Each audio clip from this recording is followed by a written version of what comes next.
Hello, and welcome back to Conversations with Karen and Kat, the podcast where we connect with powerful change makers, visionaries, and everyday heroes who are shaping culture and community.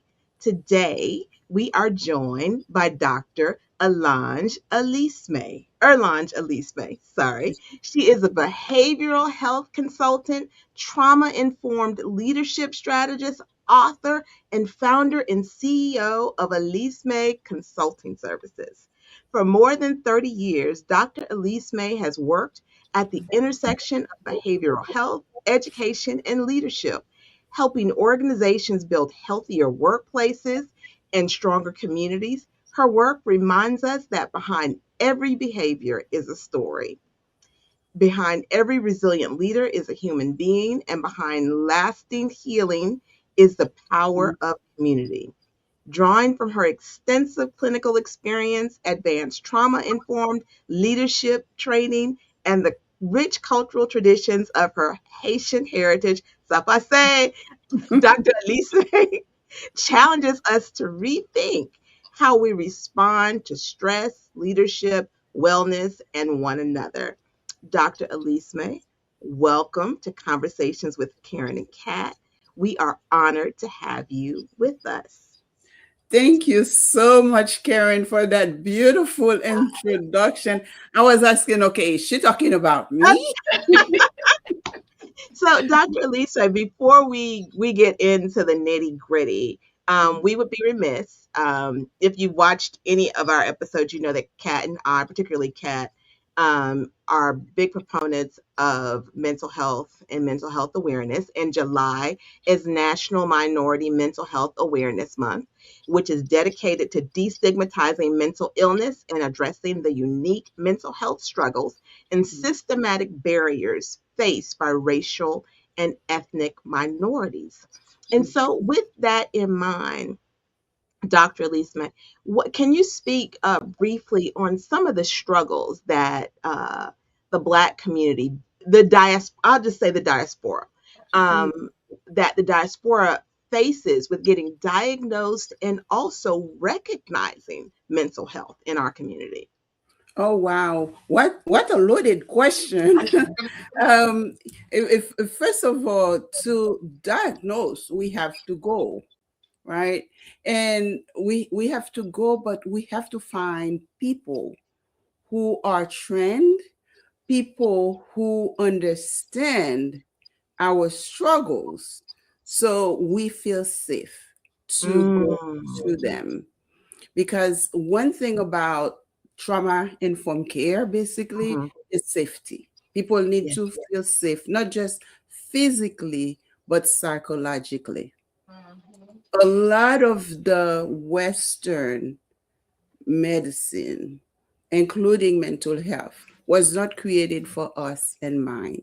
Mm, So, because of that, many of us hesitate to go to see someone and just to speak to someone. Now it's increasing, it's getting better, because many of us now are in the field, but still it's really hard. So when we're talking about mental health in the diaspora, mm. we have to talk about generational trauma. What Oh, has yes. happened to us? What has Mhm. happened to our families? What has happened to me as a parent raising my son? So all that comes into play when we're talking about mental health. And we also have to talk about not only that, mental health costs a lot. Yes. and Yeah. and there are so many barriers. There is the lack of training, there is a lack um of access, and many, on many levels. So especially now we're talking about insurance issues. When we're looking at policies and everything that is going on, we know that it's going to get a little bit more challenging for people of color. Now we're talking in general for people of color. Let's talk about people who may speak other languages. Mhm. that's another level of, issues that may happen. Another barrier, Mm. another barrier. We had Dr. Kevin Washington, who's a friend of the show. We've had him on a few times.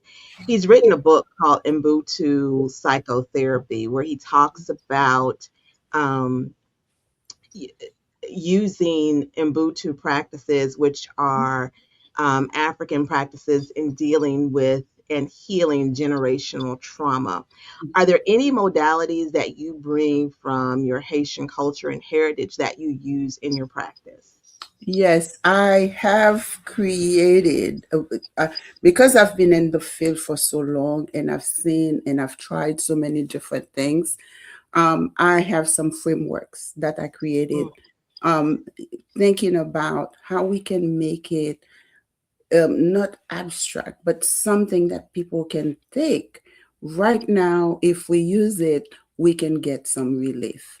I have 5 frameworks that I work with, but one of them is the anchor. And what I did with the anchor, we have a faith base, mhm. um, anchor, and we have a regular one because we don't want just to say, okay, well, people who have or who are of faith can come to Yes. us. So yes, I have created some. Also, I have the Elisme resilience model that Mm. I also created to help people. So I would have to sit and talk about each one of those letters, what they stand Tell us for. more The about the people have to come to Elisme. one of my workshops to hear Can, more about them. can you give us a little bit about what the focus is of the Elisme model?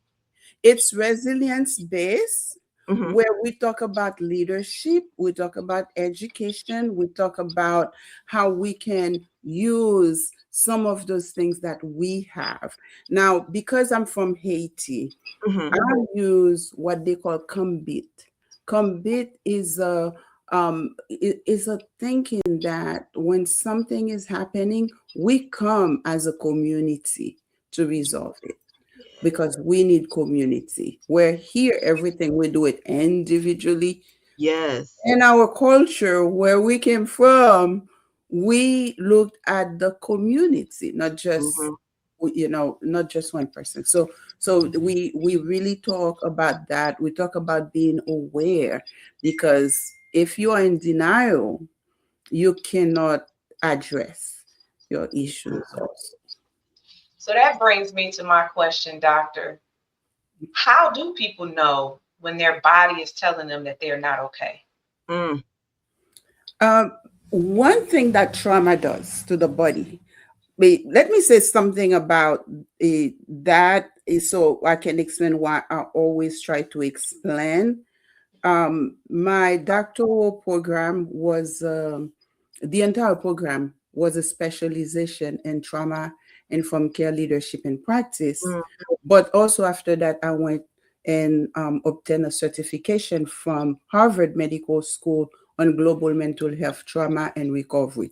So what Wow. I try to do is to explain the neurobiology of trauma, what it Mhm. does, the brain, what it does to the brain, how it changes us. The one thing that trauma does to you is to it disconnects you from you. Yes.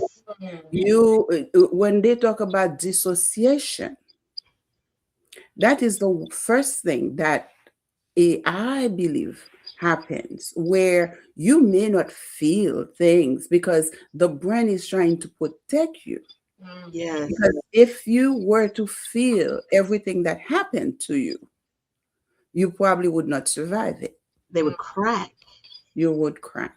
So basically, that's what that's how we were created, so we can Hmm. protect ourselves, so we can support ourselves. So when trauma make us not understand certain things that is going on because we're not aware, and that's what I talk about, um, awareness. Like when I talk about my anchor model, the first letter is to be aware, to be Mm. present.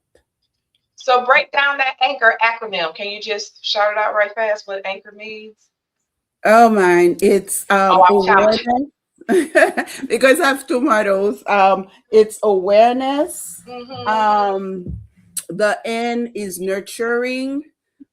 C is oh my God, you're going to you test I put you on blast. right Yes, I'm now. sorry. Yeah. So I have it right in front of me because I have the I bought that. The C is connection. Mm-hmm. Okay. Connection. The O is opening to community healing. That's part of the bit that I talked about earlier. And then the R is resting. So Yes. awareness, nurture. C is connection. The H is hope, and then the R is resting. I think I'm Yeah, no, that's good. No, No, that's no, fine. Just that's want good. people to know that I was reading on that, and you can just see the different modalities, the way with which Hmm. you approach, mental health. I'm a mental health survivor, and Karen and I, we really wanted to help break the shame and stigma. And what is your advice to those of us who everybody says you're such a strong friend or you're a strong mom? I never see you, break down. You holding it all together. Um, what do you say to that person that's walking around so strong, um, but they're really tired of being strong? well. Let me give an example. When you're flying airplane, Mhm. there is something in it that helps you, that helps the airplane take, fly, right? Okay. They call it afterburn. When you need the afterburn so the airplane can fly.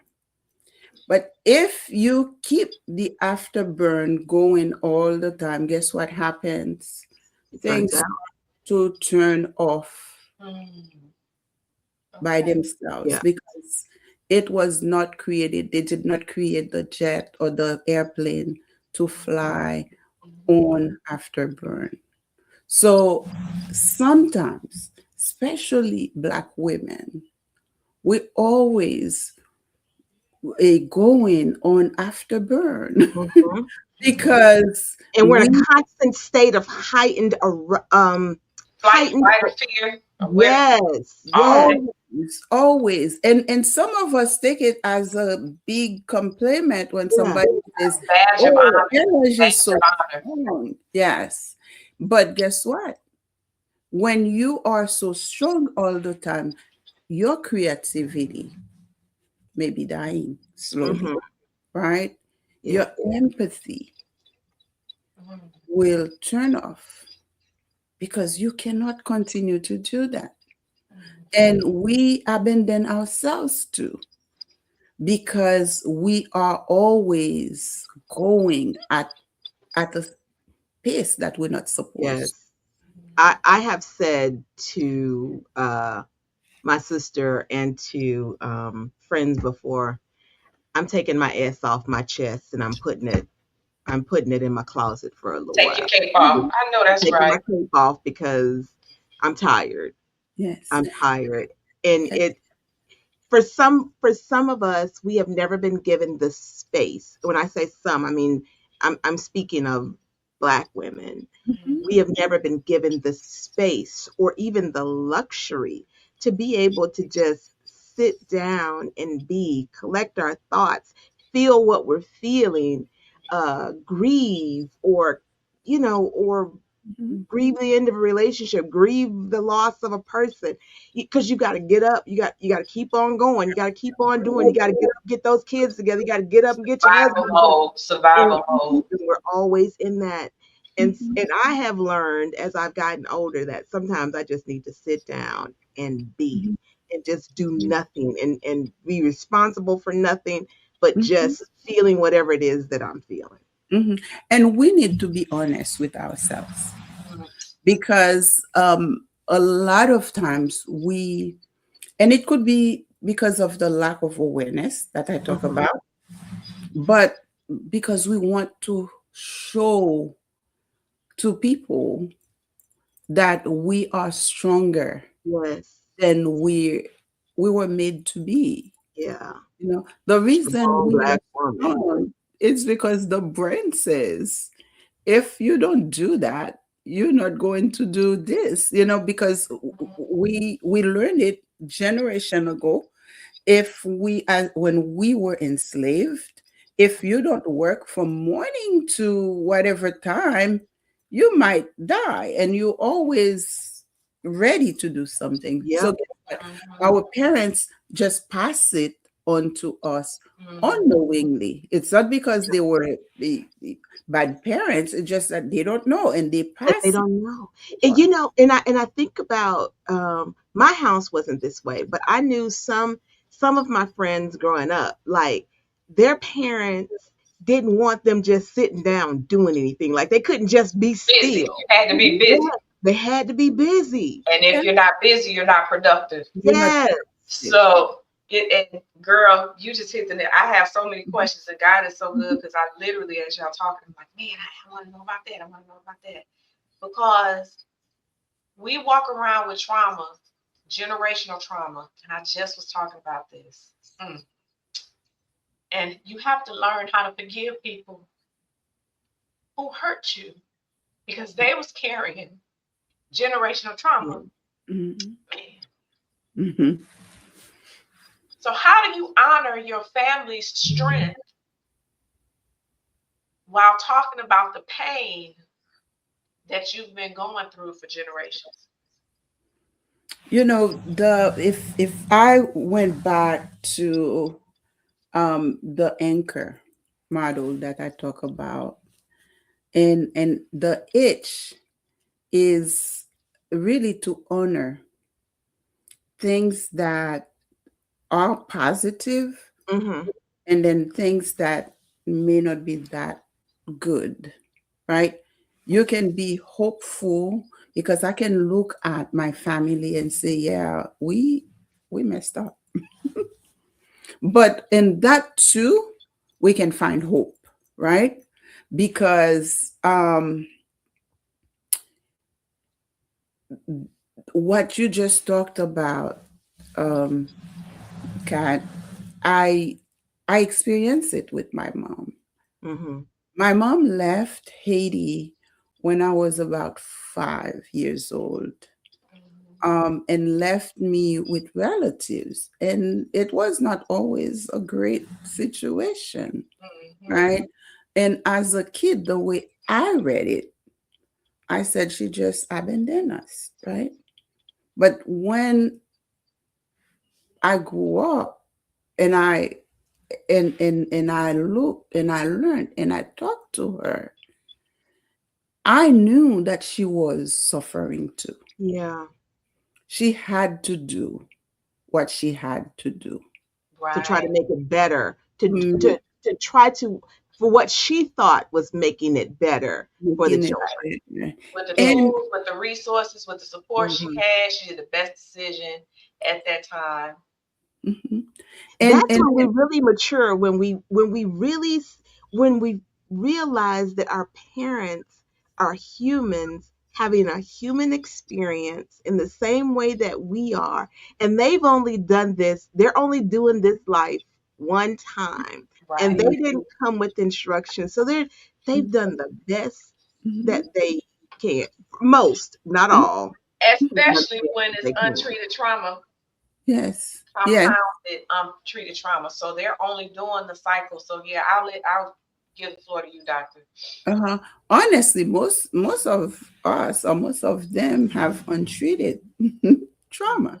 Right. Because if you're not aware of something, how do you treat it? You Right? can't change what you don't hide. You can't heal what Yes, you can't yes. change what you don't acknowledge, and you can't heal what you hide. What? Understanding the story behind the behavior. Isn't that what you talk about, Dr. Yes, Elisa? yes. Um, Right. so, one of the, I am a child advocate attorney, so I work with children that are placed in foster care. And one theory that I haven't seen any, well, I have seen some research on it. That's not true, but I had this theory before I saw the research. is that trauma changes who this child was going to be.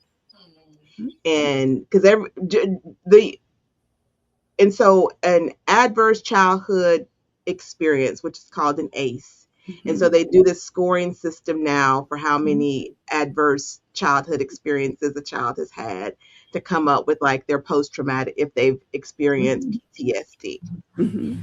But I've often thought over the years, and now research has backed it up, that the trauma that children have gone through can change the trajectory of who their personalities were going to be, who they were going to be. Because a child who may have been very open and loving and talkative, if they've been abused, they may then become withdrawn and afraid to deal with other people, to experience new people, that they may become afraid.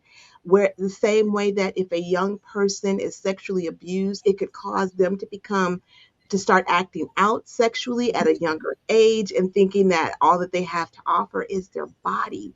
So you Mhm. talk about there's a story behind the behavior, because sometimes what we see as defiance, what we see as a child being disrespectful, is a trauma response. Can you Oh, talk yeah. about that? Yes. And the question that when I train people, I said, we ask what happened to Mm. you. And I think Oprah in her book She said got when that. she encounters someone who is treating her in a way that doesn't match like the energy she's giving to them, she thinks, what happened to him? Mhm. What happened to Mhm. her? What What happened? happened to you? What happened to you? So now, even when we say that, it's not to excuse bad Mhm. behavior, right? But once you understand it, just like Kat said earlier, you're able to say, okay, yeah, it makes sense in context. Yeah, Now, I think we have touched on so many things that I don't want to leave and not say that there is hope, absolutely. Absolutely. because Absolutely.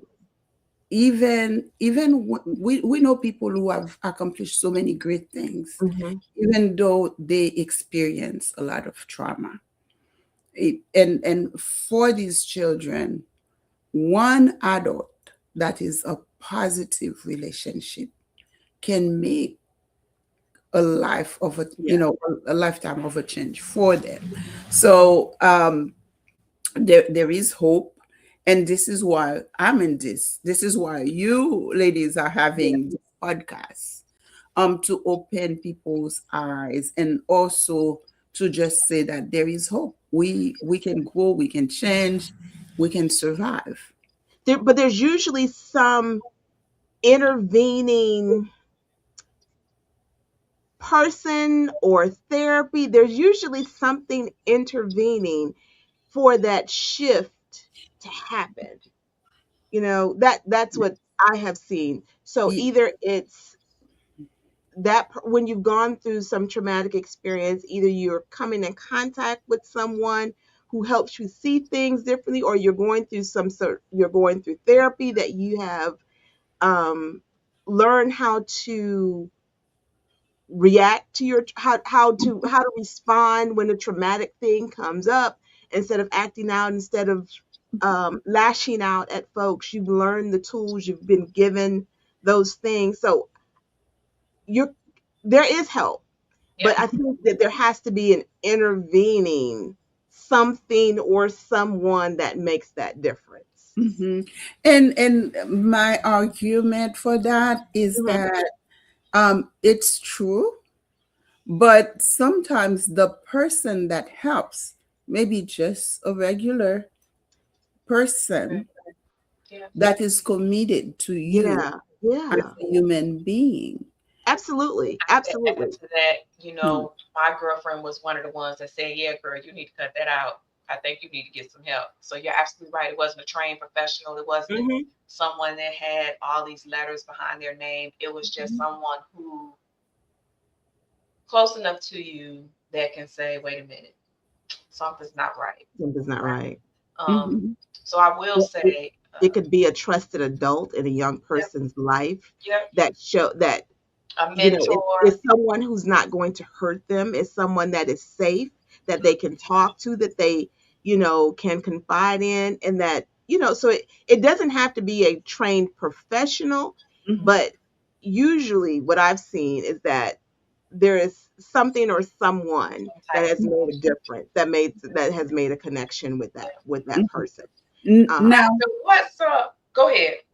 now having a trained professional is helpful a lot, right? Absolutely. But I'm saying when there isn't one, healthy relationships, not just any Yeah, relationship, yeah, yeah. Healthy. healthy, safe Yeah. relationship Hmm. do make a difference.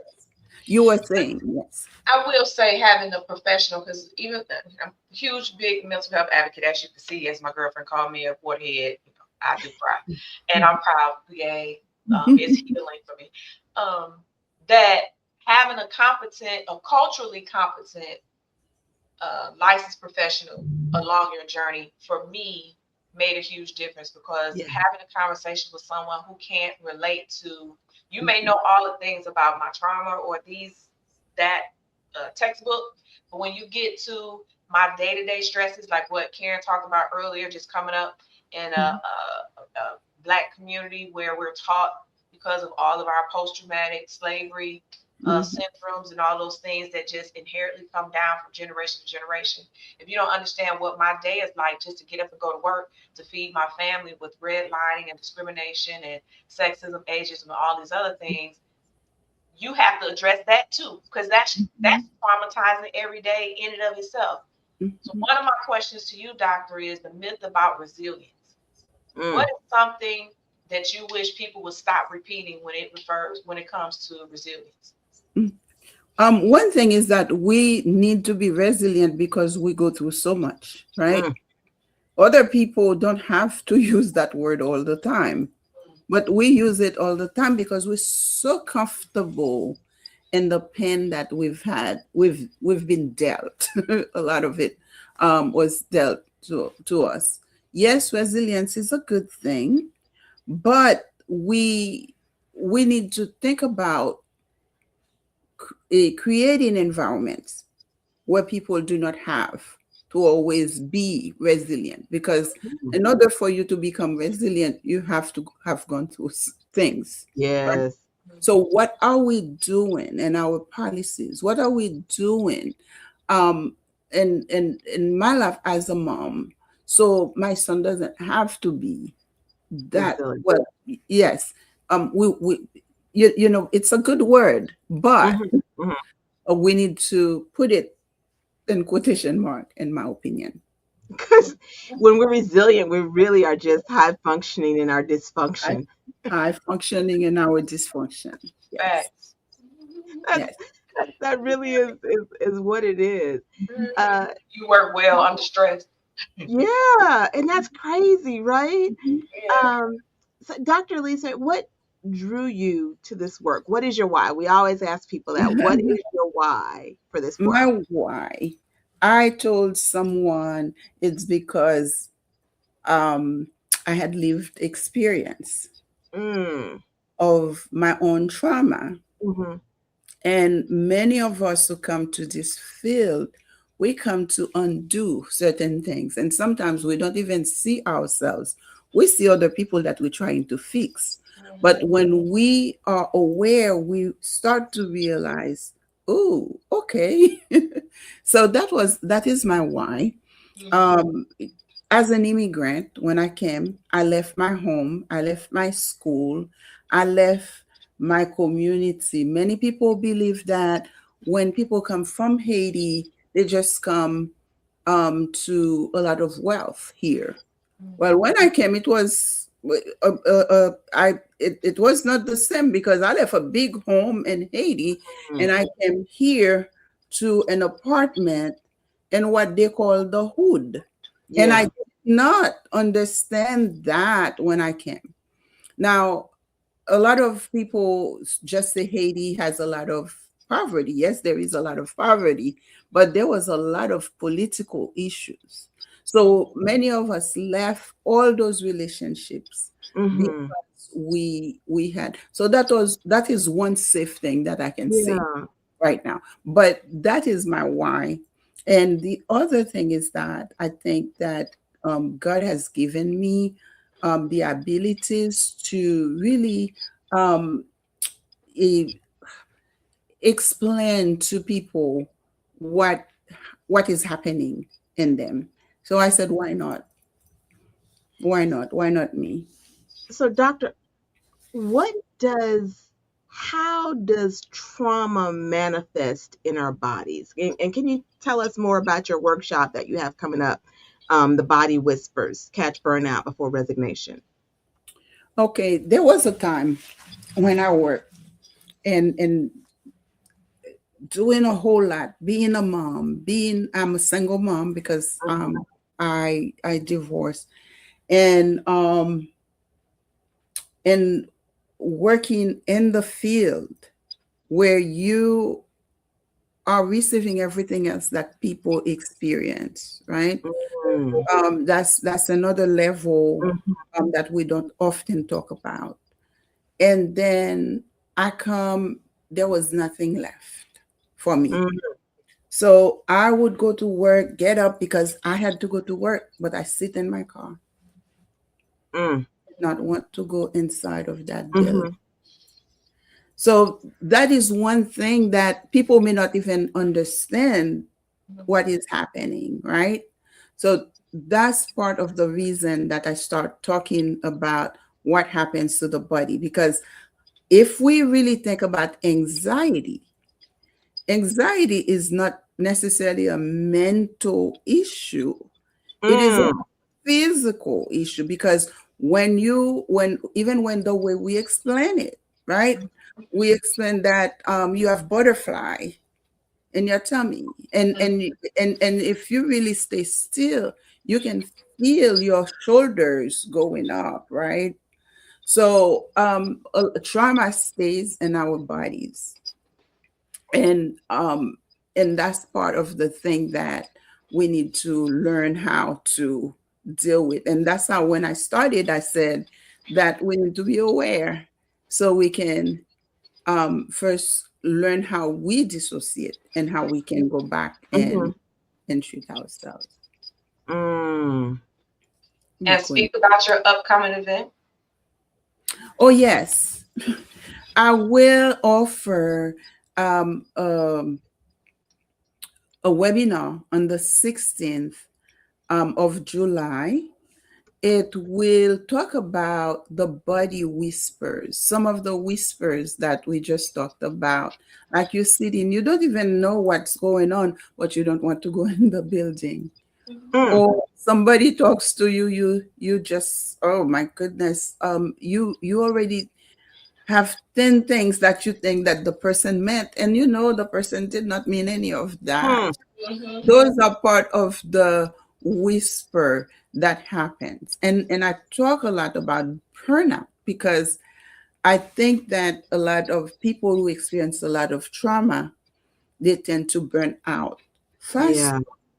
because of everything else that goes on. So I will talk about that for 45 minutes and it's free. You just have to go on that Eventbrite Eventbrite. and register. Yeah. It's free. And so for those of you who might be listening and not able to see the screen, if you go to Eventbrite and put in the Body Whispers, it's on July 16th and it's virtual. You can sign up on Eventbrite for the event. And again, as Dr. Elisme said, it is free. Free is a free 99 is a good price. I know, right? So look for the Body Whispers, Catch Burnout Before Resignation. And that is so important because as we were talking about, we are highly functioning in our dysfunction. And so many of us, like we're doing things like at when we get home, we're sitting in the car because we need to decompress before walking into the house. Or when we get to the job, we're sitting in the car like, oh my God, I don't want to go in. Yeah. Got to get on the phone with somebody. Ooh, talk me over this. Girl, look, I had to call my therapist one day in the parking lot. I was like, girl, she was like, so yes, you better have somebody to sit Yeah, down. Yeah. I can't deal with these people one more day. There's a lot of that. And Mhm. so, if that is you, the body whispers, catch burnout before resignation with Dr. Elisme, like that is so important because we really are high functioning, dysfunctional people. Yep. A lot of us, A and a lot whole of bunch us of us. have carried trauma that is not healed, and we brought it into our relationships. We brought it into raising our children. Mhm. And that could look like yelling all the time. That could look like being angry and at a heightened speed. Self-medicate, all kind of stuff. Hold That the Self- can look like shot. that can look like this too. Yeah. yes. On the Because Doc, what is this when you're on the phone all the time? That's avoidance behavior, That's right? avoidance, dissociation. We want to dissociate. We don't want to think about it. We don't want to deal with that. So yeah. And I'm guilty of it. After a day when I have been dealing with some of the most traumatic issues that my young clients are facing, I want to not, I literally don't want to think. Like I want to watch something idiotic on television that makes me escape. I want to be on my phone and watch stupid TikToks because I don't want to think Mhm. about whatever that heavy thing is. So I get that too, and that's disassociating because I don't want to think about that thing. I don't want to be Unplug from heavy. it as best as you Mhm. can, and then just kind of pick it up when you have to go back out to it. Mm-hmm. Yeah. Yeah. Mhm. You know, And honestly, there is nothing wrong with that. What is It's when you are doing it and not doing what you need to do, then you need to pay attention more Yeah. about it. Like if you have a kid that needs you Mm-hmm. and you distance yourself, then you are creating, because the children wants us to be emotionally available, Yes. and a lot of times we are not because of our own stuff, unhealed stuff. Mm. yeah. Mm. So, doctor, Yeah. we always ask the question at the end of our show because, as you know, we want to help promote mental wellness. We want it to be a part of the normal conversation. We always talk about success. We talk about weddings. We talk about parties, our community. But when you start talking about mental wellness, it's like it's a Cricket. conversation that somebody has to whisper, or people feel like they have to carry that alone. So, for someone who needs permission, who's watching this show, and they're saying, "I am not okay," um, what practice do you do to help reset, help keep you grounded, and help protect your mental wellness? For me, when I don't have time, even when I'm in the shower, I just put my hand right here Mm. and I close my eyes and I breathe. I breathe in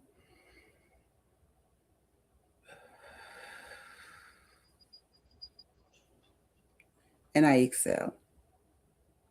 It doesn't take a whole lot of time, and it just helps you reconnect with yourself. Mm. I'm going to just say something because you asked about that. I wrote this book, Reclaim Your Ah, Sanctuary. It reclaim your really, sanctuary. yes, it has some very short practices that are less than 1 minute that people can do to reconnect themselves. It's on Amazon. Yeah, Uh, Okay. but it's on your website too, right? I see it on your website. Can we yeah, direct people to your yes, website? yes, it's on my website, Elisme consultingservices.com. Elisme Consulting Yes, Services. because we want you to get as much of that I know that's right. as we can. So we're gonna send people to your website. Okay, thank you. That's So You got .com. ebooks the out here the too. one on the website is a ebook, right? But if you want a hard copy, I only have it on Amazon. So EliseMayConsultingServices.com to get your copy of Reclaim Your Sanctuary by Dr. Erlange Elisme.